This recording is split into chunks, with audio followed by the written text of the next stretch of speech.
Welcome to the new series of Talking Hair Loss. We've got 12 people, 12 haircuts, and 12 incredible chats about hair loss. Honest conversations in the barber chair about hair loss, thinning, and receding, with a little bit of advice from me along the way. With new episodes coming every 2 weeks, this is the second series of Talking Hair Loss. And this series is made possible by our sponsor, Manual. Right guys, welcome back to the Regal Gentleman Studio, and welcome back to Talking Hair Loss. Today we've got Reece in the chair. How are you doing, Reece? Very well. Good, mate, good. So you're here. You're on our Talking Hair Loss series. How can we help, and can you tell us a bit more about your hair loss? Well, I guess essentially it's come to a point now where I'd like a second opinion on the current haircuts I'm having. Okay, You know, I thought I'd come. I've seen you guys all over our social media, so cool. It's definitely the best. You know, you're the best in the business to come. I'll try, come mate. have a chat with. No pressure, no pressure now. Okay, cool. So, all right, talk to me then. Tell me first of all your previous haircuts. What have you been having done? Typically, just sort of, I'd go in, ask for a sort of high fade. 0.5, and then essentially I'm just sort of saying, do what you can with the top. Okay. It sort of got to that point. Yeah. Previously was working, perfectly quite happy with it. I think I probably noticed the last couple of years it's I've started to recede just a little bit more. Okay. I've had a pretty bad hairline for years, since I was about 16, 17. So, okay. It seems to be quite a common age. I've noticed it. Yeah, it seems a lot of the guys we've had in seem to notice it like sort of like late teens, early 20s, which I always thought it'd be a bit later on. I try and stage it of how's it started, why has it started. Last couple of years it's purely stress quite easily. I think when I was younger there was, I can't really put my finger on it. I was actually, my mum and dad are moving in the middle of moving house. They were looking through all these baby photos and I was like, my hairline was bad when I was like 4. Like it was just naturally bad. It was just when I was a kid. So I was never gifted from the get-go, shall we say. And it's a lot sooner than I ever thought it would be. Is why I always thought we'd be getting guys in, when me and Liam were speaking about it, I thought it'd be like 20s, 30-year-old guys, like even my age guys, but it's not. It seems to be like late teens, early 20 guys coming in as well with severe, some of them really severe hair loss. So looking at yours now, yes, you can see you've got recession, right? Your colour hair doesn't help. No, very light. Very light. But are you open to suggestion? Because I've got an idea. 100%. Yeah. We use this a lot, but I feel like your hair texture would really suit it. I think you should go for a very short textured sort of crop hairstyle. Now I know I sound like a broken record with this haircut, but it's the best haircut you can get when you've got a high hairline like yours. Yep. The best. Because you've got enough fullness through here and you've got enough movement. It's only your hairline. Yeah, it's literally just the corners, I think. It literally is just the corners. And it's high, but I don't think you'll notice it at all. Yeah. I don't. It's not, like I said, it's not only the last couple of years and I think it's probably because I'm spending more time in the mirror the last couple of years and I've gone, oh God, it's getting worse. And it's not really that bad of what it was when I was, say, 19. Well, do you know what the best bit of advice, I know we're kind of past that for you, but obviously with you coming in, it's always good to give advice to anyone else, anyone who's watching this, is if you start to notice hair loss, take a monthly picture. Like you can make a folder in your phone, keep it private, keep it in a hidden folder or whatever, so you're not maybe if, your mates play jokes on you and go through your phone or whatever. What you want to do is just create a hidden folder or even just a regular folder of your hair, right? Take a picture every month in the same position and the same place in your house. Look back and then you'll be able to see if there's a change. You know what I mean? You'll be able to see also what was going on at that month. Oh God, I had final exams or I had a deadline to hit and work. Did my hair get a bit thinner through stress at that point? Or is this just genetics? Is this what my dad went through or my mum's granddad went through as well? And it's little things. If you take a little what we call a hair diary, it really does help. And I know I'm not saying that, obviously you're at that point now where maybe you could still do it for sure, but it would be obviously better to do back then. But if we can help someone now who might be 16 or 17, then that would really help as well. So, but I think with yours, you've got the hair colour for texture, 1,000,000%. And I think I could add thickness to your hair with the product as well, and also with the type of cut that we do as well. The only concern I've got is the high half fade. That's my only concern, because high fades, personally, I don't think work when you've got recession at the front. Because I feel like when you do it too high, you almost bring the hairline back. Yeah. That's my first feeling of it. So would you be open to following the face shape more than picking the height? Yeah, let's count it, absolutely. Cool, all right then. Right, with this top, what I'm going to do is I'm going to cut your fringe to the strongest point, right? But it's going to be very feathered and very textured. It's not going to be a blunt fringe, okay? I'm not going to do like a boxed kind of off hairline. I'm going to create a texture in the hair as well. I'm going to maintain quite a bit of length through here though, to create that ruffled effect. And what that will do is it will just give you fullness to the haircut on top. And then taking away the back and sides, it will really focus on the top being a lot fuller as well. I can show you a technique how to dry your hair in as well with a product that will give more thickness and fullness to your hair. So hopefully you'll see a massive difference after today. All right. And this is normally quite rare, but I can see something in your hair that I think you could wear. Good. And if you're open to it. That's the one thing I wanted to hear. Because I had no idea. Well, it doesn't always happen, right? Honestly, it doesn't always happen. And I do feel sorry for people who do come to me sometimes and like, do whatever you want, or I want you to do whatever you think, because it doesn't always just come to you. Something has to click. You have to see something. And I think you're just very lucky right now that I've saw something in your hair. But again, all I've saw is the texture. The movement on the top. That's what I noticed straight away. I was thinking I could emphasize that massively, which would then create me, well, I could then create a slightly fuller hairline as well, which hopefully will help with that. Manuel, I've been kind enough as well to give you the shampoo, the power shampoo and the hair vitamin. So I will use the power shampoo on you today. Fine. Just so you get a head start. Yeah, no problem. All right, buddy? Cool, man. So thank you to the sponsor of this video and to the series, Manuel. And obviously a massive thank you to you. You know, your subscribing, your likes, your amazing comments, and just the full support of Series 1, Talking Hair Loss, has allowed us to create Series 2 of Talking Hair Loss. And thank you to Manuel again for helping us bring a taboo subject to the mainstream and letting everyone talk about it and feel good about themselves. So for those of you who don't know already, Manuel are a British company dedicated to becoming the destination for men's health. Manuel offer tailored and medically approved treatments for a variety of issues specifically for men's health. And it's the hair loss treatments we're talking about today. The best thing about it all, it's all online. You visit the website, answer a questionnaire about your medical history, and receive a treatment recommendation. Your information goes to a specialist doctor on the platform, and from there, you're consulted on a specific treatment plan for your case. You receive the products at home on a recurring basis with a medical follow-up throughout. As you know, we always recommend Manuel to you guys, but I also recommend Manuel to my clients in the studio. Now we've actually got some on the shelf, so come and have a little look what we've got. So we've got the power shampoo, which I use on anybody who during the consultation tells me they're having some sort of hair loss problem. I will use this on them as well. We've got the all-in-one capsule too, which has got the minoxidil, 2.5 milligrams, plus finasteride, 1 milligram as well. We've got the hair vitamins, which I personally use myself. They strengthen, they help fortify the hair, and again, as you can see, they contain biotin and collagen, very similar to what the shampoo also contains with the biotin too, a very active ingredient for helping with hair loss. Then we've got the 10% minoxidil for topical use too. And also for season 2, anyone who comes onto the channel will also get these courtesy of Manuel free of charge as well. And Manuel have also been kind enough to offer you a discount to celebrate the series on the channel. Code's on the screen now, but it's also in the description in case you miss it. And the link to follow is also in the description. Click that to find out more about Manuel and also the hair loss treatments. And thanks again to Manuel for bringing the second series of Talking Hair Loss to the channel. Now, back to the video. Right guys, so Reese's hair is nicely shampooed and conditioned. I'm gonna crack on to doing the crop. So I'm gonna cut this in an old school crop method. Like the very first video I ever did on the channel. I'm gonna do the same thing again, okay? Just shows you how this haircut is still so on trend. That was like 6 years ago we did that and it was bang on trend, you know? And it still is. So it's a good haircut. It's kind of becoming a bit of a classic hairstyle this now. So what I'm gonna do is, I'm not gonna take the fringe mega short though. I'm not gonna do like a really short crop. I'm just gonna do something that creates fullness. So the point of this haircut is that it's a good trendy haircut, but it's also to benefit Reese's hairline as well. So we're gonna try and create a nice full frontal finish for this haircut, all right? So, I'm going to split down the middle first. Pull this either side, just around the hairline, like so. Again, the hairline isn't even, but this is what's good about it. If we stick to the same side and match both panels, we create symmetry. So you want to be looking at cutting this fringe right here. So it's still quite a good amount of length in there. But as that dries and the rest of the hair coming through, that will sit a bit shorter and we can create some nice texture in there as well. So nice and straight, just like that. Now, this is not going to stay straight. Okay, like I said, it's going to be textured or feathered, whatever term you want to use. But we're putting in the baseline, the guide that we need. And just cutting it as it falls. Like that. Bring that down. And as you can see, we're layering the hair longer.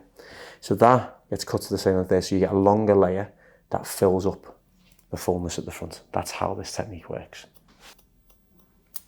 And these little bits here that fall into the temple, you just want to cut in.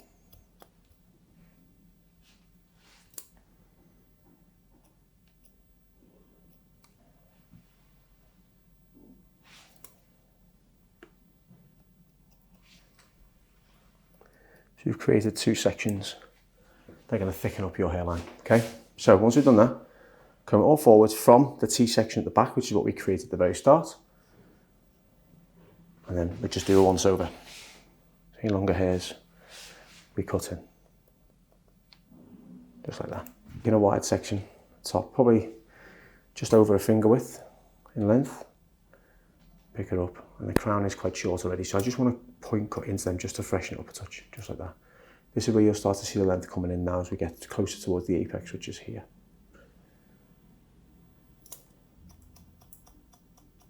So Reece, tell me a little bit about your journey with your hair loss then. Well, so you said you're a teenager, late teens when it started, yeah? Yeah, it's just, I'd say it was probably where I'd started looking at it in isolation. Probably just I was leaving college, first year of uni. Oh, okay. Not necessarily had a problem with it per se. And then I guess just as time's gone on, you spend more time looking at it, you spend more time scrutinising yourself with it. And then it just sort of got to, I guess it's now got to a point now where it's, you get to Google a lot. Yeah. How to remedy it. Yeah. Obviously manuals, obviously big up there. Yeah. Flying out to Turkey for your transplants, which is, something I'm trying to avoid. Yeah. I think that should be a very last resort. Obviously credit to anyone that goes and does it. And, 100%, yeah. Goes through with it. Definitely. But yeah, just it's got to a point now where I think it's quite cool that you're doing a series like this. I'm very passionate about talking about it. I talk about it quite openly. Do you? Yeah. Nice. Be it with family, friends, at work. So I guess when I was really scrutinising it, I guess it's just, down the pub or banter with your mates and, you get an off comment, but you think, oof, I've not had that one before. Yeah. And then you go home that night, you look in the mirror and you go, oh my God, they were all right. Yeah. And then the thing is though, banter, there's a fine line between banter and then just being like triggered a little bit, I'm not going to sit here on camera and say that my mates are horrible to me and no, bully me, but I very much give as much as they take. I'm probably worse than them actually for it, but so yeah, but it's sort of been it's always been a thing that it's always been in the back of my mind. But I guess over the last sort of year or so, where I've really started to scrutinise myself over it, is where I've started to be quite passionate about talking about it a bit more. Nice. Even with just people that I've never met before. Oh wow! Nice. I remember I was on a stag do just before the summer started. It was just start of June time, which is the last time I had a haircut actually. Oh, okay. There was only a few people out of like the 20 odd people that were there on the stag that I knew. And I was just sat around the pool one day. I'd obviously been in the pool, had a few drinks with everyone, and obviously just firing out a load of jokes with each other. And obviously because I'd been in the pool, hair was just immediately thin and I was exposed to all sorts of banter. Yeah. But to be fair, we were all sat around there and they were genuinely asking questions about it. Really? Not taking the mick or anything. It was, how are you finding it? Have you done anything to try and combat it? Wow. And I've found that ever since actually I've had that conversation with just people that I've never met before, it's perfectly fine to talk about you losing your hair. It's perfectly fine to have a bad hairline. It's not the be all and end all, which is why I like, this series and things that I always obviously see it on TikTok and Facebook and Instagram and all the rest of it. I think it's good. I always read through the comments and I'm always encouraged, to see some of the reactions of, people getting their hair done and things like that. Definitely. It's obviously probably still a bit of a taboo subject that doesn't need to be one. Just trying to break the stigma. You know what I mean? It's that kind of thing. It's like, it's such a common thing. Like hair loss is so common. Yeah. Yeah, it's still something, like you said, a taboo. It's still something that people are almost ashamed to talk about, and I never understand why, because it's just such a normal thing. And I think if guys would talk a bit more, or there was a place where, like, say, every barbershop, had that same sort of conversation starter of like, oh, I know you've got a bit of a recession there. It shouldn't be something that you say that people get offended by. It should be like, yeah, can you do anything about it? You know what I mean? More than sort of steering away from mentioning it, because you're almost doing yourself a sort of injustice in a way, because you could get so much done with it, or you could get so many recommendations by your barber if you know what I mean, if it was an open subject in the shop that you work in, you know what I mean, or that you go to. Is that something that, as you see as a barber, is that something that within your world, that's something that needs to be broken as well, having that open and honest you know, conversation. If they've got someone sat in the chair and they've got a bad hairline, you would obviously understand why they don't talk about it. But for me included, you know, if I sat down in the chair and I was with a new barber or my existing one and they mentioned my hairline, I'd be perfectly fine for them to talk about it and, you know, and give me suggestions. They're the experts at the end of the day. Yeah, I think the thing is that it's such, because of the taboo of it. Yeah, it's never something that, you know, if you don't know somebody, you don't know how they're going to react. So if a new client came into me, for example, and said, you know, I want this type of haircut, and they showed me somebody like, I don't know, say Brad Pitt, and they didn't have the hairline to match, you have to address it in a way that is obviously kind and considerate and doesn't trigger somebody into feeling awful. Whereas if that was never ever the case and nobody felt bad about it, then you could have a lot more conversation. So I feel like it's not necessarily the barbershop, it's just society in general. Yeah. You know what I mean? Outside and inside. Like, barbershops are safe spaces for people, like, you know, the community hubs, the places that people can go to and tell the whole life story, you know what I mean? If you're having a stressful time or whatever, it's a place that you can go to and confide. Well, like, we are classed as the unofficial therapists, you know? Yeah. I probably know so much more about certain clients of mine than maybe their own partners do. Do you know what I mean? It's that kind of relationship. But not everyone has that relationship with a barber. And you can't force that. It's got to come natural. But if society didn't have all these taboos, like, you know, we can't mention hair loss. I mean, how is a barber not meant to mention hair loss when a client shows a photograph of somebody with a completely different hairline and they've got recession? How do you approach that? By saying, well, you know, the hairline isn't as, because you don't know how that person's going to react. Whereas if it was just a normal subject matter, you wouldn't get the same effect. Do you know what I mean? I guess it goes back to that, you know, you were saying about the fine line between you having banter about it and it not, you know, getting too far. You know, I've obviously never, I've not. People do take it too far sometimes. Well, yeah, you know, I've heard it, I've seen it, you know what I mean? I've got a good group of mates that don't take it too far. So, but yeah, no, I guess it's that fine line again as a barber. How do you know, you can address it, but I guess it's the way you know, I understand that not everyone's as open and honest as I am, you know, to talk about it. 100%, yeah, definitely. Talking about it, so it's... That's it. But no, I feel it's nice. It's great that you're open and honest about it, because you know, you could be helping more people than you know. I probably am. I can, you know, some of the questions I get, I can tell why people are asking it. They're obviously seeing me. They might be a few months, couple of years down the road. 100%. You know, and I guess, you know, even me sitting here and talking about it, if I'm helping one person that watches this video, I'd be made up over it. Do you not feel better for talking about it though? God, yeah, 100%. It's nice. 100%. It's that power of talking, isn't it? You know what I mean? If I didn't talk about it, I would let those comments, you know, get to me. Yeah, 100%. Yeah, definitely. And I think that's the worst thing about it. It's I always think that it's the acceptance of it. Is number one. You should, you know, you have to accept that you've got a recession or you've got some sort of hair loss. That's number one, and then talk about it. And I think if we all just did that, it would be a much better place to be in terms of like how we go about working with styles and everything else. You know what I mean? I really do, because it becomes such a hard thing if a client doesn't know they've got recession. I've actually had that before where I've had this really awkward conversation where I've pointed something out when we've been, like, say, talking about a style, and I've been like, but you know, with your recession here, we can't get that. And they're like, recession? I'm like, yeah, you know, your hairline's gone back a little bit. And he was like, I didn't know. And I almost ruined his whole day just by saying that. But I genuinely thought he knew that he had a recession in his hair. And so it was like, obviously it turned out, you know, we had a good conversation in the end, it was fine, but it was just that first thing of, like, he didn't even realise he had it. And I think that's the worst thing as well, is that not everyone knows they've got any sort of recession in the hair. They don't actually know that's actually happening. And that can be quite a tough conversation as well, to point that out in the first moments anyway. But that's sometimes, that's just the way it kind of is a lot of the time, you know what I mean? You've got to, as the professional, we've got to be able to spot it, the early signs of it, and try and help with it as well, you know what I mean? So yeah, I guess in terms of when you were talking about acceptance, I'd like to think I've gone through almost 2 stages of acceptance with it. Yeah. So I was like 19, 20, you just think, oh, got a bad hairline, I'm one of them. Yeah. Just accept it and go about my day. And then in sort of last few months last year, I've sort of gone through a second wave of acceptance of, okay, it's actually quite bad now. You need to do something about it. Yeah.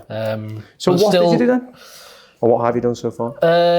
This is it. Okay. I guess is the main reason. I always go back to when I was sat around the pool with them lot who I didn't really know. And it was they're right. I should probably do something about it now. Okay. It was always manageable between just, of me, or I like to think so anyway when I go through my Instagram photos. Yeah. And now it's a point now where it's probably not. It's not just something that I can address and sort out on my own. Yeah. Which is why I'm here, I suppose. And this is, like I say, I always see your videos pop up. Right. So when it comes to style, we'll do that in a second, so you kind of start to see the shape. But I've tried. What we're going to start doing is filling up that hairline. So you see the way it starts looking slightly fuller now. So you've got a bit more balance to it. So we start to fill it up. That's what we're going to work on. Okay. So we'll cut this in, then we'll style it.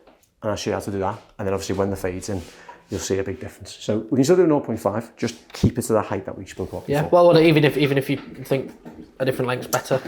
Not at all. It's completely up to you. What I'd always say is when you're going for a new style, stick to something that you know. Okay. So the feel of a half will be so ingrained in you that you might want to stick to that. Yeah, I can't see anything that's going to make it any better or any worse on the back and side. So have whatever length you want. All right. So that first moment or was there a moment where you knew you had some sort of recession going on there? Yeah, just in terms of a moment. I guess it's not. There was a moment, not where I was stood in the mirror and thought, "Oh God, I've got a bad hairline." It was more looking back through photos and I've gone, "Oh God, my hair looked good then."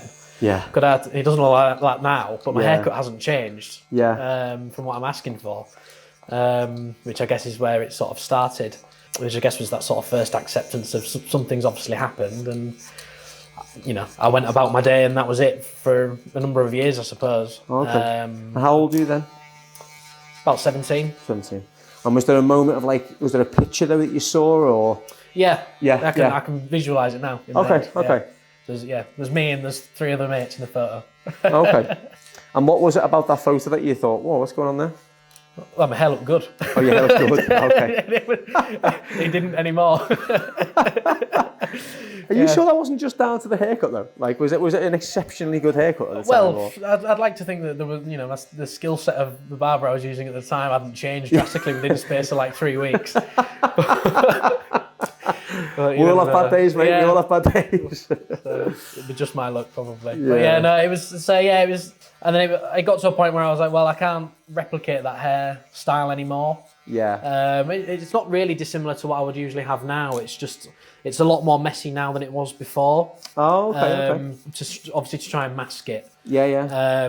With it being messier already, but beforehand it was very much quite a rigid. Literally, it was almost like a quiff, and it was fine. And because my hairline was so fixed enough at the time, it looks good. Yeah, of course, yeah. And if I did that now, I'd just have a great big peak on either side. Yeah, I know what you mean. But yeah, no, not necessarily a moment. In terms of when I was talking about sort of the second stage of acceptance, I've definitely noticed myself spending a lot more time in the mirror looking at it. And I think that's something that obviously doesn't happen for just hair. That's people with bad skin potentially. It's not just hair. It's not just isolated to a bad hairline. But when I've realised I'm spending more, I've not had a comment thrown at me or anything like that, or I'm not checking my hair. I've not had a picture of me being taken, and the first thing I'm doing is checking how my hair looks, because that's usually what I'm doing now. I'm not looking at the photo myself. You're going straight into the hair. Looking straight at the hairline, and that's when I realised I was starting to do that and spending more time in the mirror. That's where I thought I should probably address this and do something about it. Would you say it was becoming a bit of an obsession? Yeah, God, yeah. I've been, and I think that's what helps with me talking about it so openly, is because I've almost become so obsessive over it. Yeah. I talk about it so much, which possibly doesn't help in some stages of me being so obsessed about it. Yeah. But do you do this on do you actually do this as part of have you got a social media page that you talk about it on as well? Or? No. This is literally just with family, friends. Oh wow. Anyone I meet. Anyone who listen. Yeah. Anyone who will listen. Yeah. I'll talk to a brick wall, mate. Yeah, no, I've had the moments though where obviously if someone notices, recognise me off the channel or whatever, and they're a subscriber or whatever, it will be about the hair. I've had it where people have come up to me and said, "Oh, will you rate my haircut?" And that's a really horrible thing to do, because that doesn't make anyone feel nice, does it? Because if I say, "Oh, I'd have to say to everyone that's a 9 out of 10 on everyone, wouldn't I?" And I was like, "No, I can't be doing that." And but obviously people just talk to me about hair. That's the main thing people talk to me about, which I don't mind at all, because it's kind of it's my job, it's my hobby, everything about it. But it's nice to hear somebody else who's not in the hair world talking about hair. And it's nice that, I think a lot of guys, if anyone started their career, this in my industry, back in the sort of early 2000s, mid 2000s, even late 2000s, I think all we ever wanted was for men to talk about the hair and to be open about it. I think that's all we ever wanted. And now I feel like we're at that point. It feels like we've finally made it to that point. And it's so good because, you know, there's a rise in barbering, there's a rise in you know, different hairstyles and trends. You know, it's totally acceptable to spend time on your hair. Believe it or not, for any people who are watching who might have been born after that time, it was not acceptable for a guy, probably all the way from the 90s to the 2000s, to spend time on their hair. It really was not. It was almost frowned upon by your mates and stuff to spend time on your hair. It was just short back and sides and that was it. Whereas now it's like totally fine. Like it's a really fine thing to do. And that almost seems weird to say that, but like the power of TikTok and, you know, celebrity and things like that, it's really helped. You know what I mean? And it's great to be able to just have these open conversations about, like you said, taboo subjects. You know what I mean? Which hopefully won't be taboo. Yeah. For many more years. That's all that's all I'm, you know, if I'm helping one person on the video, you know, talk about, even if they're talking to their mates about it, 100%, you know, after they've seen the video or something like one that. One share of this video helps. Yeah, do you know what I mean? Yeah. And you definitely are. There's no two about it. Your personality is definitely infectious. So I feel like people will want to listen to it. You know what I mean? Thanks. Yeah, 100%, man. I work in sales, so I hope people there we go. to There me. we go. That makes sense. That makes sense. No, it's you know, just one person who shares this reel or this TikTok video or even this YouTube video. You know, it will make a massive difference. Yeah. I know when this comes out, I know that I'll see all my mates and they'll all be talking about it, and I already know, because there's a lot of people know that I'm here today. Oh yeah, they watch your videos, they come up on it, they love it, which I think comes back to what you were saying about, you know, people talking about hair, men talking about hair. We all talk about hair all the time. Not just me and hair loss. It's whenever we all meet up as a group of mates, someone's obviously already had their hair done. That's right. Yeah, someone always says something, be it for the good or bad. Yeah, of course. Yeah. But have you decided on taking any medication for this? Have you looked into the manual? I've always debated it. You know, it's why I'm obviously I talk about hair a lot. So it's something that I'm always interested in, just from an interest thing in the first place. So have you looked into it? Have you done your research on it? I was saying to Liam earlier, I said the amount of times I've been on Manual's website as well. And I've gone on the checkout and I've gone, oh, do I? Yeah. No, not yet. Yeah. I guess this is why I'm here. I'm here for the second opinion of, you know, if I should be taking it, I'll take it. Oh, I mean, look, everyone will benefit from it. You know, obviously, I know the only thing you've got to remember is that there can be side effects. Yeah. Do you know what I mean? And it's a medication you take daily. So, you know, you've got to look at it in a realistic light, right? Is this something that you're going to be able to do on a daily basis? Then if the answer is yes, perfect. It will help. It helps everybody. It doesn't always do your expectation that good, because sometimes people do expect a little bit of a miracle, which is normal from any drug. We always expect a miracle. But it will work, right? Again, the hair diary we were talking about before, that really helps too. You know what I mean? Taking a picture, especially if you're going to start something like medication or a transplant or whatever it is, taking a picture of your hair every month really helps. I think a lot of the time as well, you've just got to be open-minded as well. You know what I mean? And kind of be like, look, you know, I'm going to try this out. I'm hoping it works, because you get a lot I've noticed a lot of guys who'll come to me and they'll say, I think I got a placebo effect off taking. You know what I mean? I felt like I was feeling the side effects even though I might not have been having them. So I think sometimes you've got to kind of just you know, see how you get on, give it a couple of weeks, see how you feel. If it's fine, then great, you know. So what would you recommend to start with? Topical first, or does it really just depend on the person? It depends on the person. Yeah. I mean, a lot of, you know, I know guys who take multivitamins every day. Yeah, so like I mean, I'm thinking of, like, when I got up this morning, I'm taking XYZ vitamins and iron tablets and all the rest of it. That's it, exactly. You know, like, so the oral tablet, for example, would just be perfect to just incorporate. And you can get an all-in-one as well, so you don't have to take two separate pills now, you know what I mean, which is great, because I think that was always the thing that put people off, was having to take two separate things, because I mean, I've got a memory like a fish, mate. So like, I'd forget, massively forget. Yeah. Whereas, you know, if maybe I'd take one and then put one down and forget where I've put it. That's a standard trait of mine as well, you know. Yeah, if you can get something that's just an all-in-one, it just makes life a lot easier. Yeah, that's definitely what would suit me. I'm thinking back to, I've literally tried everything. I mean, I've used to Dermaril. Oh yeah. And when obviously when you do that, you then put the topical coating on, all the rest of it. And I just didn't like doing it. Put it this way, it wouldn't get any worse. Yeah, that's the thing. It would stay as it is. Whether it would, like, you know, take you back to sort of your sort of 14-year-old self, probably not. But if it gets close, then that's a bonus, right? Yeah. Do you know that time when you first started talking about your hair loss? Who did you open up to first? It's probably my mates. Was it? Yeah. Okay. How did you, if you can remember, how did you approach the subject?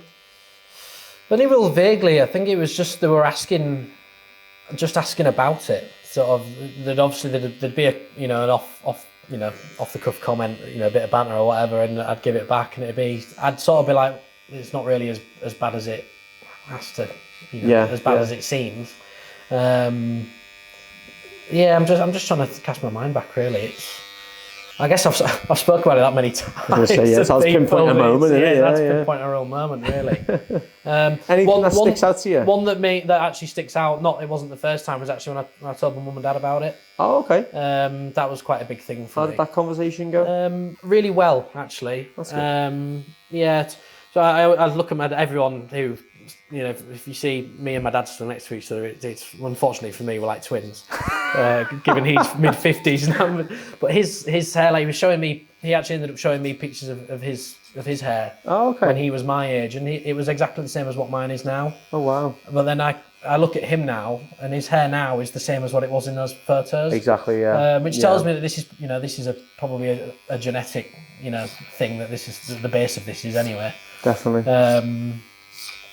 That was really good. He's not got a single grey hair or anything like that, so he's obviously doing well in one department, I suppose, and not so well in the hairline department. Check the drawer in the bathroom. A little bit of just for men just floating around there, labelled as something else. I believe him. That's it. Do you talk about hair, obviously with grey hairs and stuff? Yeah. Everyone always asks me if mine's fake. That's the conversation I have about my hair. If your grey hairs. If my grey hairs are fake, yeah.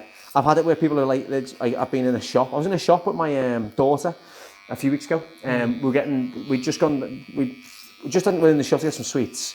She'd come to work with me, and we were in there, and I just got her a couple of sweets. As I'm paying him, he's like, is your grey hair real? I was like, what do you mean? He went, is it real? I was like, yeah. I mean, is it dyed? He went, yeah. Have you coloured it? I said, no, it's normal. It's really good. And he's like, well, my hair's going grey hair. What do you think? And I was like, it's not ready for me to say. It does suit you, for sure. He's like, why won't mine like yours? I was like, unfortunately, we'll have to be related then. You know what I mean? That's the way it is. But no, I mean, it's interesting though. Like, I've got some clients who are like a lot older than me. Might be losing the hair a touch, but my God, they've got one solid block colour of hair. You know what I mean? There's not a single, or maybe one or two whites, but nothing major. But that's what at least, what I like about that story is that, like, it's something that your dad started showing you photos, so it's almost like... It was reassuring. That's exactly what I was thinking, reassuring, yeah. So, like, when you've told people these things, have you ever, has it ever been a story where it's been quite awkward to talk about? Like, would you say, has there ever been a moment where you thought, this guy, I don't know, like, there's an awkward moment when you talk about your hair loss? Never. Which I think is why I'm so confident to talk about it and so open, because if I did have that awkward moment, I'd probably be a bit more reserved about it, for example. But I've never, touch wood, I've never had that encounter. There's been obviously times where someone's quite a lot actually happens just with people same age as me or younger, have then started comparing their hair to me like I'm some sort of expert and knows what to talk about. Really? About hairline, and they're obviously asking for my opinion because I've been in their shoes. Which I guess is, because I'm no expert to talk about it, I suppose there's probably. No, but you are an expert to talk about them. You are. Well, I guess you've experienced it, so you are an expert. You're more of an expert than me, if you think about it. In reality, you are, aren't you? Because I've not experienced hair loss, so you're more of an expert than me. I know how to manage hairstyles for hair loss, and I know about hair loss scientifically, but you'll know more than I ever will, because I haven't lost any hair. No, well, not that I can notice. Do you know what I mean? So, if anything, you're the best person to talk to, because it's an honest sort of, from kind of first-hand experience, and I think that's where things come in. Like I'm lucky that I can get first-hand experiences from clients. So I've heard thousands of stories about hair loss. You know what I mean? Like this, hair loss isn't new. You know what I mean? Like it's not a new thing. We've been discussing it and doing haircuts to try and cover them up for as long as I can remember. Right? It's just never been a point where we've actually had an honest, like an open conversation about it online, especially. So I think first-hand experience is always key. It really is. So I guess that's why people might, like you said, open up to you a bit more about it as well, because they're like, well, this guy's gone through it, or this guy's going through it, you know? Yeah, I appreciate it. It makes me then more comfortable to then talk about, me and my experience a bit more. Yeah, definitely. Oh, that's great, man. Yeah. I'm glad to hear it. It's a really nice thing to hear, mate. It really is. It's nice from a professional point of view and a personal point of view. I don't know what I'd think or how I'd feel if it wasn't that way. So yeah, of course, definitely. I couldn't imagine it any other way, to be honest. No, that's really cool. I'd love it if one mate just went to someone like after watching this, dude, went, "Hey, can I talk to you about my hair a little bit?" Yeah, what do you think? Like, yeah, of course, no problem at all. And then that opens up a full frank discussion, then, doesn't it? You know what I mean? And then it just opens up more doors to get the solution, find a solution for the problem.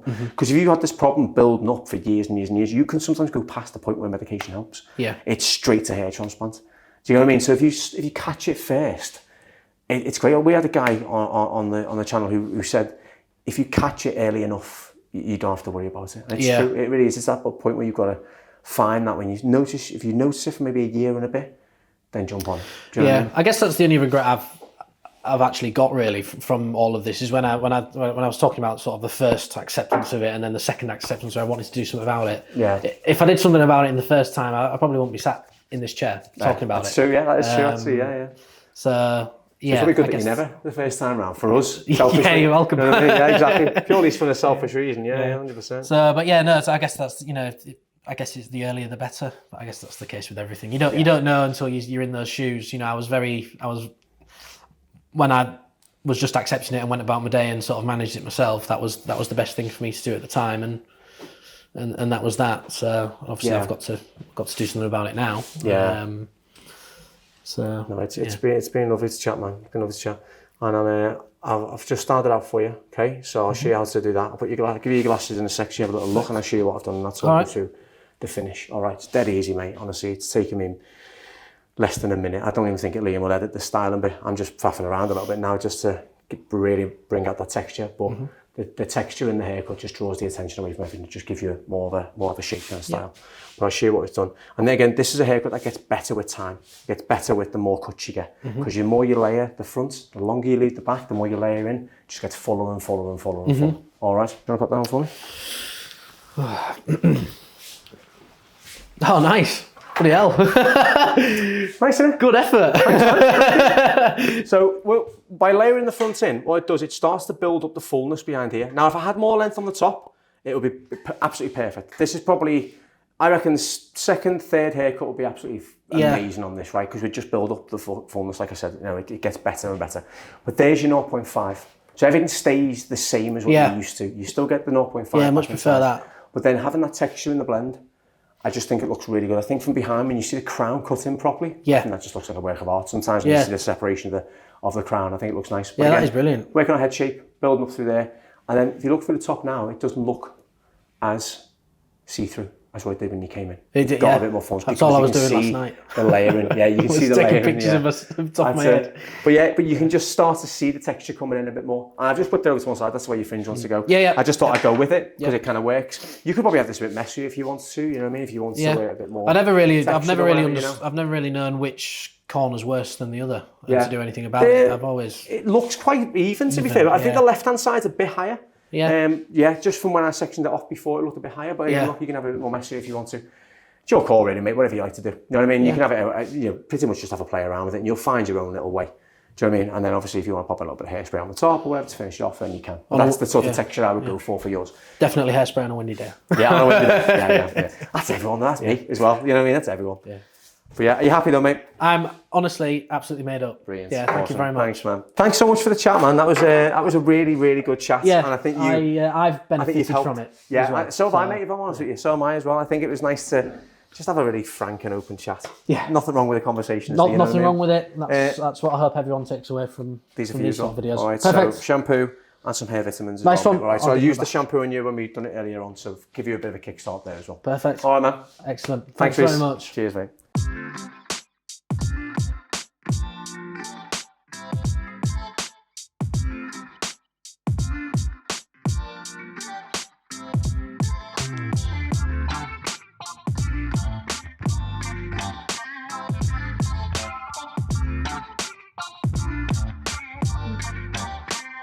Thanks for watching this new video of our Talking Hair Loss series with Manuel, guys. If you want to watch any more from this series, they're all on the left-hand side here. And you can also see some of our videos from just our regular, everyday YouTube channel too. So don't forget, subscribe, like, give us a comment and let me know what you think.